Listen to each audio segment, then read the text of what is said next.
तो गाइस आज हम आ चुके हैं नवलखा महल जो उदयपुर में स्थित है। तो ये गुलाब बाग के सेंटर में स्थित है। तो मैं ऐसा कहना चाहता हूँ कि जब इसका निर्माण 19वीं शताब्दी में होता तो ऐसा कहा जाता है कि जो महाराणा थे तो उनके कोई अतिथिगण आते थे तो उनका विश्राम मतलब नवलखा महल में होता था। तो अभी करेंटली देखा जाए तो यहाँ पे एक संग्रहालय है, पुस्तकालय है और ऐसा एक जो पुरानी ड्राइंग थी जो भी है यहाँ पे 67 के अराउंड कुछ है। और अदरवाइज यहाँ पे एक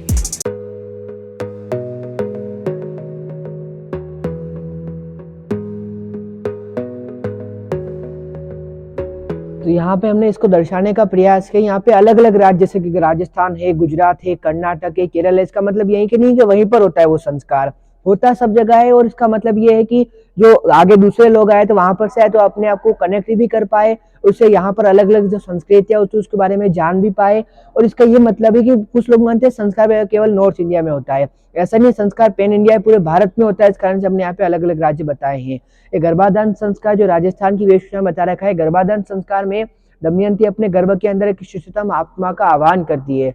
तो उससे पहले पति पत्नी अपने आप को श्रेष्ठ कर ले, मतलब शारीरिक, मानसिक, आत्मिक, आध्यात्मिक रूप से परहित की कामना में ओत प्रोत होकर इस कार्य को करना चाहिए, ताकि जो हमारी आने वाली संतान है उसके ऊपर कोई बुरा असर ना पड़े, कोई बुरा प्रभाव ना पड़े। इसके लिए गर्भाधान संस्कार में बताया गया है। आपको पता होगा कि भगवान श्री कृष्ण ने संतान उत्पन्न करने का निश्चय किया, उससे पहले 12 साल तक गोरगना तप किया, जब जाके प्रद्युम्न को पैदा किया। तो उसका यहाँ पे बताया गया कि अच्छे से अच्छा संस्कार देने से पहले अपने आप को सुसंस्कृत संस्कार, यानी कुछ लोग मानते हैं पुंसवन संस्कार तो पुत्र प्राप्ति के लिए होता है। पुंसवन संस्कार पुत्र प्राप्ति के लिए बल्कि शरीर के पुंसत्व के लिए, शरीर की पुष्टि के लिए से किया जाता है, शिशु की पुष्टि के लिए। अब यहाँ पर क्या होता है कि विनियुक्त वेद मंत्रों का माताजी को उच्चारण किया जाता है। वट वृक्ष की जड़ा को दक्षिण नासा में सुंगाड़ने का उपदेश दिया है। और यहाँ पे जो पति है वो प्रतिज्ञा लेते हैं अपनी पत्नी से कि हम ऐसा कोई भी कार्य नहीं करेंगे जिससे जो हमारी आने वाली संतान है उसके ऊपर कोई बुरा असर पड़े या फिर कोई बुरा प्रभाव पड़े, ऐसा कभी नहीं होने देंगे, हमारी संतान अच्छी होवे, ये उसके लिए किया जाता है। ये होता है पुंसवन संस्कार जो कर्नाटक की वेशभूषा में बता रखा है शरीर की पुष्टि के लिए। ये है सीमंतोन्नयन संस्कार। सीमंत का मतलब मस्तिष्क और मस्तिष्क की उन्नति के लिए से किया जाता है सीमंतोन्नयन संस्कार, जो हिमाचल प्रदेश के लोक में बताया गया है। सीमंत, अब जैसे कि यहाँ पर माताजी को 7वें मास में जो पत्नी खिचड़ी खा रही तो पति पूछते हैं क्या देख रही हो, तो पत्नी पूर्ण विश्वास के साथ बोलती है कि मैं अच्छी संतान का मुख देख रही हूँ, क्योंकि जितना अच्छा भोजन करेगी, जितना अच्छा आहार करेगी, उतना अच्छा बच्चे का मस्तिष्क होगा। मस्तिष्क के विकास के लिए किया जाता है इसे सीमंतोन्नयन संस्कार को। अरे जो पंजाब की वेशभूषा में बता रखा है, जातकर्म संस्कार में क्या होता है, शिशु के होने के पश्चात पिताजी जो है वो सोने की शलाका को शहद में डुबोकर बच्चे की जिह्वा पर ओम लिखते हैं, क्योंकि ओम का हमारे जीवन में बहुत महत्व है। ईश्वर का मुख्य और निज नाम ओम है। वैसे तो गुण कर्म स्वभाव के अनुसार अनेकों नाम है, विष्णु भी उन्हीं का नाम है, शिव भी उन्हीं का नाम है, लेकिन मुख्य नाम ओम है, ताकि जीवन में बालक या बालिका ओम का उच्चारण करे, ओम का स्मरण करे। और कानों में कहते हैं विदुषी, मतलब तुम वेद के ज्ञान को आगे से आगे बढ़ाओ, वेद के ज्ञान को आगे से आगे फैलाओ। और आशीर्वाद देते हैं अस्माद भव, मतलब पत्थर की तरह कठोर शरीर पाओ, ताकि तुमसे कोई टकरा जाए उसके लग जाए, तुम्हारे नहीं लगे। परसुर भव, मतलब परसे की तरह तुम्हारा दिमाग तेज हो, कई तर्क की बात तो तुम सबसे आगे निकल जाओ। अब बालक या बालिका किसी को भी संबोधन जो नाम देना तो आवश्यक है, उसके लिए नामकरण किया जाता है। तो पहले के टाइम में विचित्र विचित्र नाम रखते, जैसे कि है फूडरमल है, कटोरी देवी वगैरह वगैरह। तो महर्षि दयानंद जी महाराज ने कहा है कि नाम हमेशा सरल, सुंदर, सार्थक होना चाहिए। अब आप सोचिए किसी व्यक्ति का नाम सत्य प्रकाश और वो झूठ बोल रहा है, भाई तेरा नाम की तो कदर करते, नाम है सत्य प्रकाश, तू क्यों झूठ बोल रहा है। अब इसी प्रकार से किसी व्यक्ति का नाम अशोक है, वो व्यक्ति जाकर शोक में बैठ गया, तो भी तुम्हारा नाम ही अशोक है, तुम क्यों शोक में बैठे हो। तो इसी प्रकार से जितना अच्छा नाम होगा उतना अच्छा व्यक्ति को प्रभाव पड़ेगा। तो आजकल ये क्रांति सफल हुई, अच्छे से अच्छे नाम रखने पर ध्यान दिया जा रहा है। बालक या बालिका अब तक घर के अंदर थे, अब उनको पहली बार घर से बाहर निकालते, जो उनका प्रकृति से मिलाप कर रहे थे ना, सुबह के टाइम को सूर्य को जल अर्पण किया, रात्रि को चंद्रमा को कर रहे हैं और प्रभु से प्रार्थना कर रहे हैं कि हे प्रभु, कष्ट तो सभी के जीवन में आते हैं, लेकिन हमें पुत्र जनित कोई कष्ट सहना ना पड़े। अब वो 2 प्रकार के होते हैं, एक तो माता पिता से, जैसे कि माता पिता के रहते हुए पुत्र का चला जाना, और जो पुत्रों से जो होने वाले कष्ट हमको वो सहने ना पड़े, बोले पुत्र जनित के लो, बोले पुत्र जनित के लो, तो हमको वैसा कभी सहना ना पड़े। तो उसकी तैयारी यहाँ से ही कर लेते ताकि वो देखने को आगे दिन ना मिले। ये अन्नप्राशन संस्कार, बालक या बालिका को पहली बार अन्न खिलाते हैं ना, उसे कहते हैं अन्नप्राशन संस्कार। तो ये केरल की वेशभूषा में बता रखा है। अब यहाँ पर अन्न कौन सा कहलाते हैं? पहली बार सात्विक अन्न। सात्विक अन्न का मतलब जो किसी को परेशान करके, किसी को मार पीट के, किसी को छेड़छाड़ के या फिर ऐसा ना लिया गया, वो कहलाता है सात्विक अन्न। क्योंकि आपने सुना होगा एक कहावत, जैसा खाए अन्न वैसा होए मन। तो उस प्रकार से जितना अच्छा भोजन करेगा बालक या बालिका, उतना ही अच्छा उसका मस्तिष्क होगा, उसका मन होगा। क्रियाकर्म संस्कार में क्या होता है? बालक या बालिका का गर्भावस्था के मलिन बाल जो उसकी सर की रक्षा कर रहे हैं, उनको निकालने का समय आ चुका है। क्योंकि क्या था, अब तक सर की रक्षा कर रहे थे, अब भारी हो जाते हैं, जिसका उससे मस्तिष्क उसका मतलब थोड़ा चिड़चिड़ा हो जाता है बच्चा, बालक या बालिका 6 महीने तक। तो उसका मस्तिष्क के विकास के लिए से किया जाता है। नए बाल भी और तेजी से आते हैं, घने आते हैं नए बाल भी, इसके लिए होता है चूड़ाकर्म संस्कार। और किसी स्थान विशेष पर लेके जाके बाल काटना बस मन की भावना है, उससे कोई विशेष फर्क नहीं पड़ता है। ये कर्णवेद संस्कार है। बालक या बालिका के अब कान छिदवाए जाते हैं। तो प्रायः हम लोग में यह समझना है कि बस कान छिदवाते हैं तो आभूषण पहनने के लिए छिदवाते हैं, इसका और कोई कारण है नहीं। तो कान छिदवाने के पीछे बहुत बड़ा कारण है। सुश्रुत में लिखा है, अपनी सुश्रुत संहिता में, कर्णवेद संस्कार करने से हर्निया नाम का रोग जीवन भर नहीं होता है, इस कारण से कान छिदवाया जाता है। इसका पीछे का कारण ये, मतलब जो सारे संस्कार, उसके पीछे एक साइंटिफिक रीजन होता है, इस कारण से संस्कार को किया जाता है। तो जैसे कि इसके पीछे 132 बीमारी ऐसे कान छिदवाने से नहीं होती है, कर्णवेद संस्कार करने से। पहले के टाइम में एक वैद्य जी आया करते, जो विशेष यहाँ पर एक नाड़ी होती है उसको जानते थे, फिर उसी पे छेद करते ताकि हर्निया ना हो। बाकी अगर आजकल कहीं दाएं बाएं हो गया तो हर्निया हो सकता है। आइए, उपनयन संस्कार। उपनयन का मतलब होता है समीप लाना। किसको? किसके समीप? बालक को गुरु के समीप। कौन लेके आएगा? माता पिता लेके आएंगे। अब यहाँ पर क्या होता है, उपनयन संस्कार में बालक या बालिका जनेऊ धारण करते हैं, फिर गुरुकुल के लिए जाते हैं। तो कुछ लोग कहते हैं महिला जनेऊ धारण नहीं कर सकती। महर्षि दयानंद जी महाराज ने कहा है, ना वेदों में लिखा है ना किसी ग्रंथ में लिखा है कि महिला जनेऊ धारण नहीं कर सकती। उसमें मतलब महिला जनेऊ धारण कहीं पे ऐसा नहीं लिखा है कि महिला जनेऊ धारण नहीं कर सकती, महिला भी जनेऊ धारण कर सकती है। अब यहाँ पर क्या होता है, महिला जनेऊ धारण मतलब बालक बालिका जनेऊ धारण करते हैं, फिर गुरुकुल के लिए वो जाते हैं, वहां पर जाते हैं तो वहां पे शिक्षा वगैरह लेते हैं। यहाँ पे गुरु जी है, वो शिष्य की अंजनी में जल डालते हुए कह रहे हैं कि हे, मुझमें जितना भी ज्ञान है वो सारा मैं तुमको दे दूंगा। ये होता है उपनयन संस्कार में, इनको गुरु जी जनेऊ।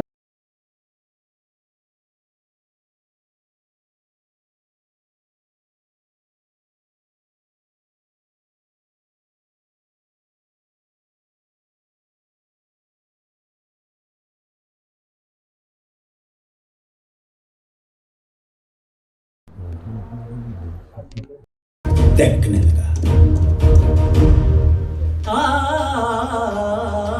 वक्त आने पर बता देंगे तुझे ये आसमां, हम अभी से क्या बताए क्या हमारे दिल में है। की डोली और रस्सों में इनकरार, होश दुश्मन के उड़ा देंगे हमें रोना। भूल गए जो हमसे हम कहाँ मंजिल में है, सरफरोशी की अब हमारे।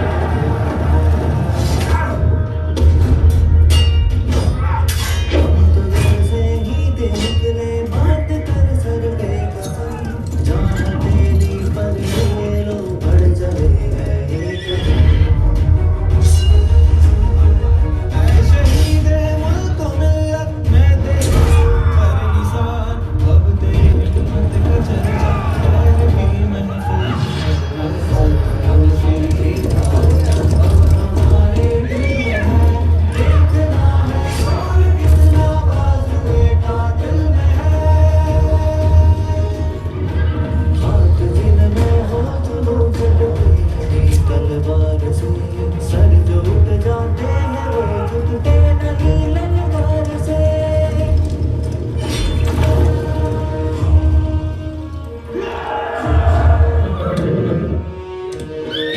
क्या छोड़े हम झांसी के मैदानों में, जहाँ खड़ी है लक्ष्मीबाई मर्द बनी मर्दानों में।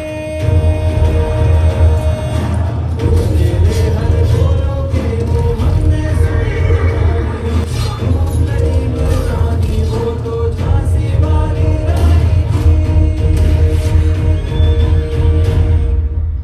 अंग्रेजों ने इस विद्रोह को निर्ममता से कुचल दिया। ब्रिटिश फौज द्वारा दिल्ली पर कब्जे के बाद आखिरी मुगल बादशाह बहादुर शाह जफर गिरफ्तार कर लिए गए। लाखों हिंदुस्तानियों को बर्बर तरीके से मौत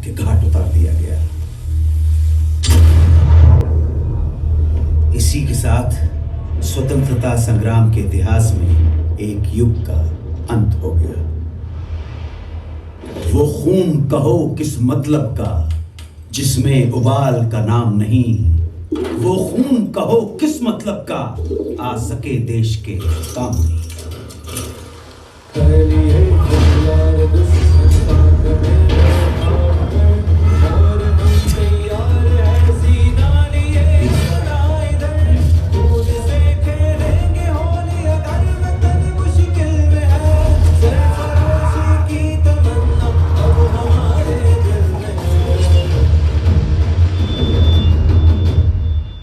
बंगाल भारतीय राष्ट्रीय चेतना का सशक्त केंद्र। इसी चेतना को तोड़ने के लिए, हिंदू मुसलमानों के बीच फूट डालने के लिए सरकार ने घोषणा कर दी बंगाल विभाजन की। और फिर स्वदेशी आंदोलन की ऐसी लहर चली कि जिसकी गूंज भारत के कोने कोने में सुनाई पड़ी।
स्वदेशी आंदोलन का नेतृत्व कर रहे नेताओं को अंग्रेज गिरफ्तार करने लगे और ये आंदोलन धीरे धीरे खत्म होने लगा।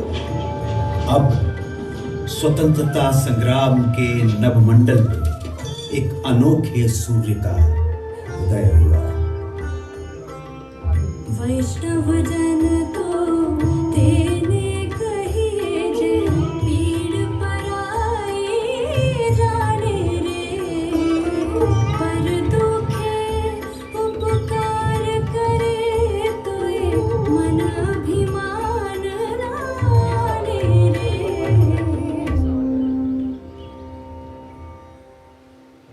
1919 की बैसाखी। इस दिन कुछ ऐसा हुआ जिससे पूरे देश की आत्मा सिहर उठी। खींच कर लाई है सबको कत्ल होने की उम्मीद, आशिकों का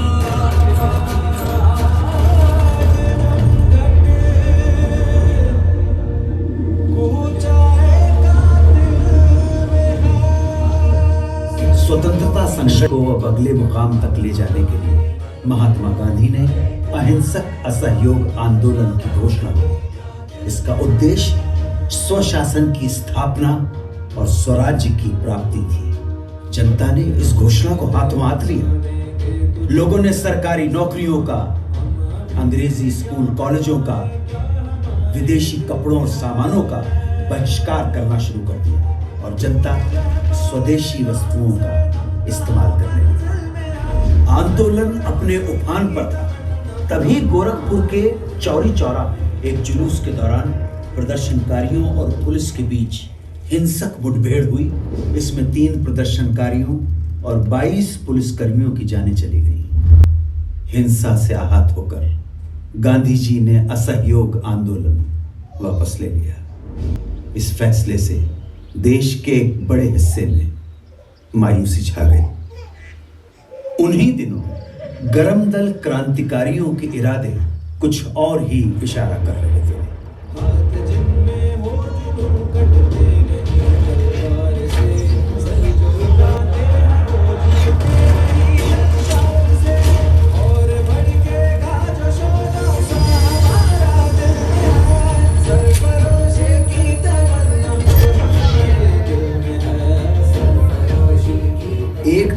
देश जहां विदेशी शोषण और दमन से लड़ रहा है, वहीं दूसरी तरफ छुआछूत जैसी भयानक सामाजिक कुरीतियों के खिलाफ बाबा साहेब अंबेडकर का सत्याग्रह जारी था। निर्दयी सरकार ने बारडोली के सूखाग्रस्त इलाकों में लगान पर छूट की बजाय उसे उल्टा बढ़ा दिया। तब सरदार वल्लभ भाई पटेल के नेतृत्व में किसानों ने सत्याग्रह का एक नायाब तरीका अपनाया। जब पुलिस लगान वसूलने गांव में आती तो उन्हें पूरा का पूरा गांव खाली दिखता। देश भर में स्वतंत्रता सेनानी अपना सर्वस्व झोंकने के लिए तैयार थे।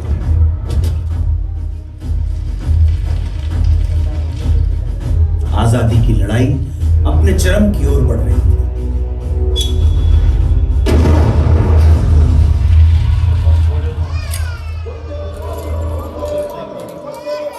कांग्रेस के लाहौर अधिवेशन में तिरंगा फहराकर पूर्ण स्वराज्य की घोषणा कर दी गई।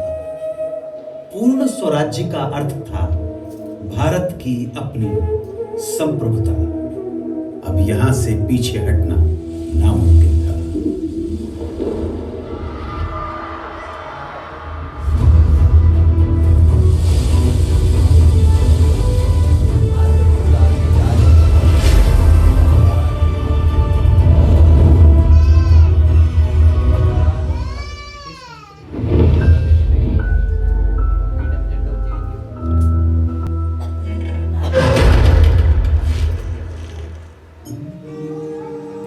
चौबीस दिन 240 मील की यात्रा, एक वृद्ध फकीर का हाथ में लाठी लिए दुनिया के सबसे शक्तिशाली साम्राज्य को चुनौती देने के लिए निकल पड़ा। इस अद्भुत दृश्य में कुछ ऐसा जादू था कि देश भर में लोगों का मन आंदोलित हो गया। बेरहम ब्रिटिश सरकार नमक जैसी बुनियादी चीज के उत्पादन और व्यापार पर रोक लगा चुकी थी और ब्रिटेन से आने वाला नमक भी भारी टैक्स लगाकर बेचा जाता था।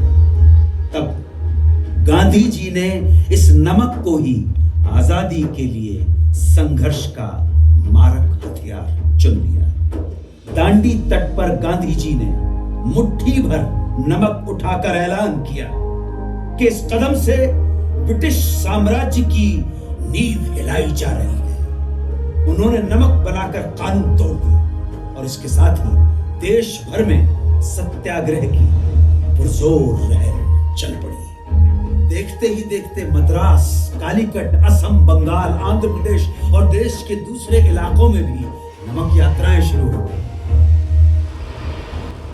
खुदाई खिदमतगार अब्दुल गफ्फार खान के नेतृत्व में 50,000 अमन सुकून के साथ सत्याग्रहियों का समूह। किस्सा ख्वानी बाजार में पुलिस ने इस समूह पर खुलेआम गोली चला दी। जब आगे खड़े लोग छलनी होकर गिर पड़े, तब पीछे खड़े सत्याग्रही आगे आते गए और सीना तानकर गोलियां खाते गए। अहिंसा के इरादों पर अटल उन्होंने पुलिस पर पलटकर वार नहीं किया।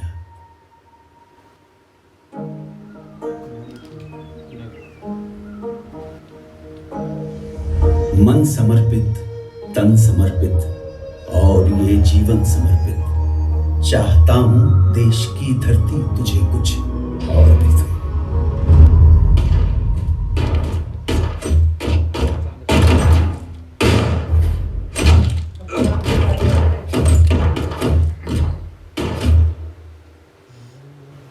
इस रंग में रंग के शिवा ने माँ का बंधन खोला। यही रंग भी हल्दी घाटी में था, प्रताप ने खोला। नव बसंत में भारत के हित में वीरों का यह टोला। दूर फिरंगी को करने को लहू में अपने घोला। ओ मेरा रंग दे बसंती चोला, माए रंग दे। ओ मेरा रंग दे बसंती चोला, माए रंग दे।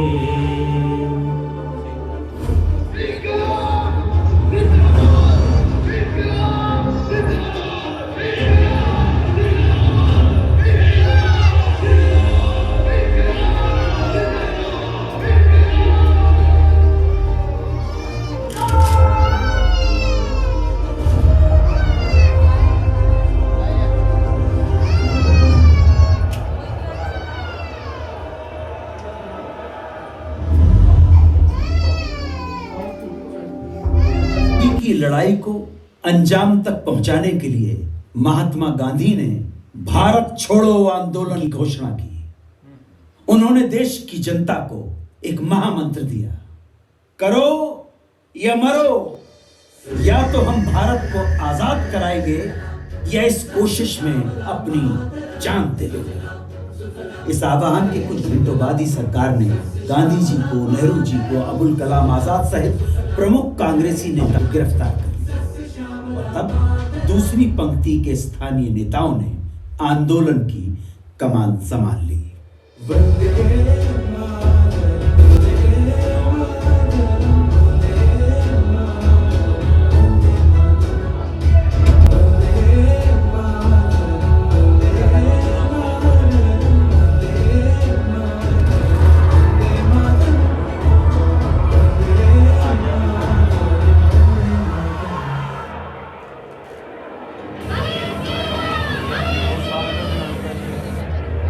This is Congress Radio calling on 42.34 meters from somewhere in India.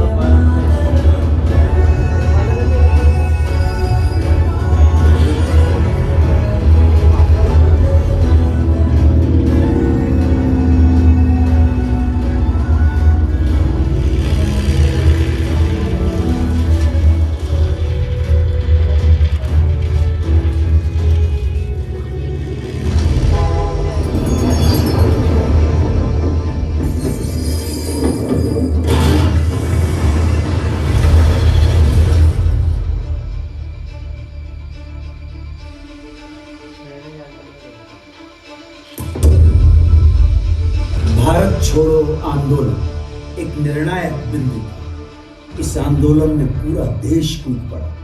Police थानों, कचहरियों, रेलवे स्टेशनों और अंग्रेजी सत्ता के दूसरे प्रतीकों पर कब्जा कर उन पर तिरंगा फहराया जाने लगा। बौखलाई सरकार ने न सिर्फ लोगों के साथ मारापीटी की, न सिर्फ भारी संख्या में लोगों की गिरफ्तारियां हुई, बल्कि कई बार तो फौजी हवाई जहाज से निहत्थे लोगों पर गोलियां चलाई।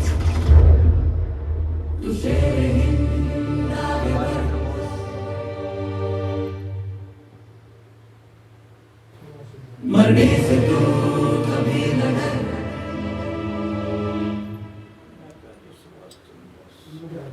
अंग्रेजी अत्याचार के प्रतिघात में नेताजी सुभाष चंद्र बोस के नेतृत्व में उन्हीं दिनों जापान, मलय और बर्मा में आजाद हिंद फौज के झंडे तले एक प्रखर सैन्य मुहिम जारी थी। कदम कदम बढ़ाए जा, खुशी के गीत गाए जा, ये जिंदगी है कौम की, कौम की। हिंद आगे बढ़ना है, तू कभी न डरना, ये दुश्मनों का सच्चा कदम बढ़ाए जा।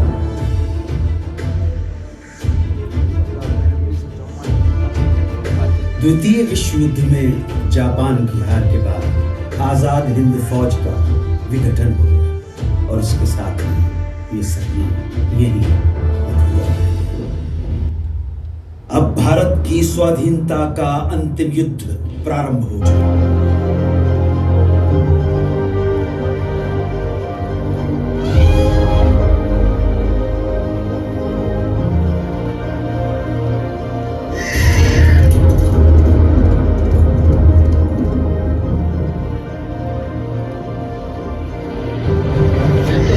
Of the midnight hour, when the world sleeps, India will awake to life and freedom.